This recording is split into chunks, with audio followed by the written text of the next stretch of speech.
جديد في المملكة في ظل تنامي الحالات وتعدد معاناتها، فهناك آلاف السعوديين لا يملكون الهوية السعودية ولا يحق لهم دخول المملكة، ولدوا من أب سعودي وأم أجنبية موزعين في دول عربية وغربية، يعانون الأمرين، فلا يحق لهم الطبابة ولا التعليم ولا حتى العمل.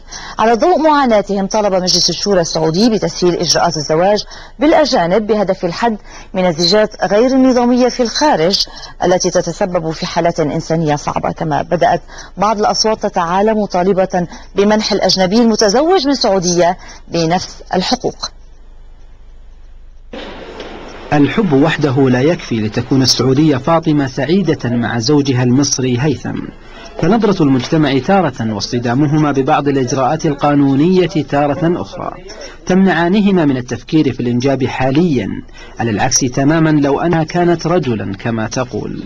السعودي عندما يتزوج امرأة غير سعودية تكون لها مميزات وتتقبل في المجتمع ويعطونها أكثر من المرأة السعودية، وعندما تتزوج المرأة السعودية رجال غير سعودي بالعكس يضيع حقها كاملا.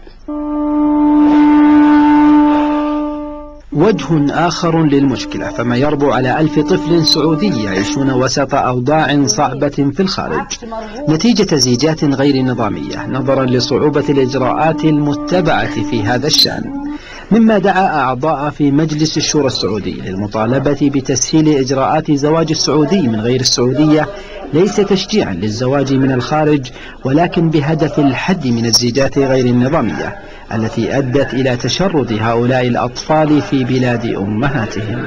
الزملاء الذين طرحوا هذه التوصية طبعا هدفهم شيئا، أولا لعل تحد من هؤلاء الأطفال الضائعين، بمعنى أنه هذا الرجل الذي يتزوج بالنور من الخارج وبالتالي يكون الأمر واضح أمامه وأمام الآخرين، وبالتالي لعله يرعى أطفال لا يتركهم.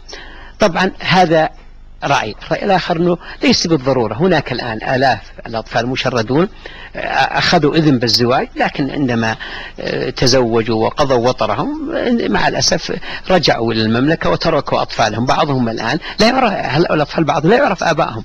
المطالبون بوضع توصية لتسهيل الإجراءات يتخوفون من زيادة مثل هذه الزيجات غير النظامية، خاصة مع وجود نحو 5000 طالب سعودي يدرسون في الخارج حاليا. من الرياض فهد بن جليد MBC.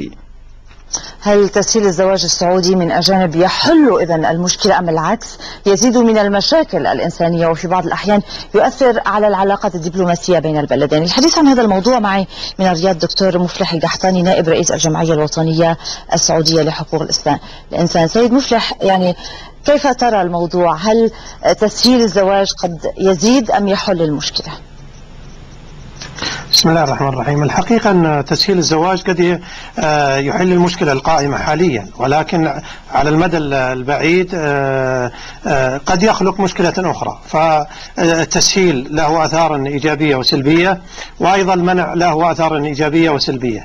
نحن نرى اليوم أن مجلس الشورى يناقش مقترح أو توصية قدمت على ما أعتقد من وزارة الداخلية لحل مشكلة قائمة لوجود عدد من الأطفال السعوديين في الخارج لم يتم تنظيم هويتهم أو حصولهم على الجنسية السعودية، أو لم يتم الاعتراف بهم من قبل آبائهم. وبالتالي مسألة التسهيل نعم صحيح تساعد أولئك الذين يريدون أن ينظمون أوضاعهم ويحصلون على إذن بطرق سهلة للزواج من الخارج، ثم يعودون بزوجاتهم ويبدأ فيما يتعلق بحصول أبنائهم على جنسية الأب.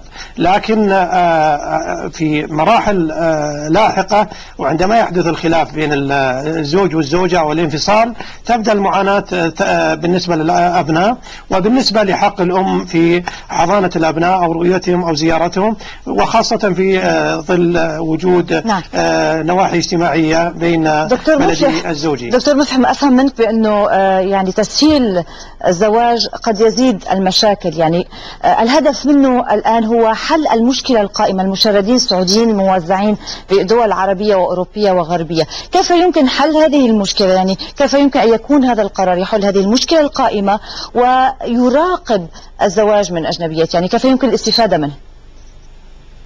وتسهيل الزواج من الخارج أو تسهيل إجراءات الحصول على الإذن بالزواج من الخارج ستساعد أولئك الأشخاص الذين فعلا لديهم الرغبة في إحضار أبنائهم وزوجاتهم إلى المملكة، وهنا تحل المشكلة.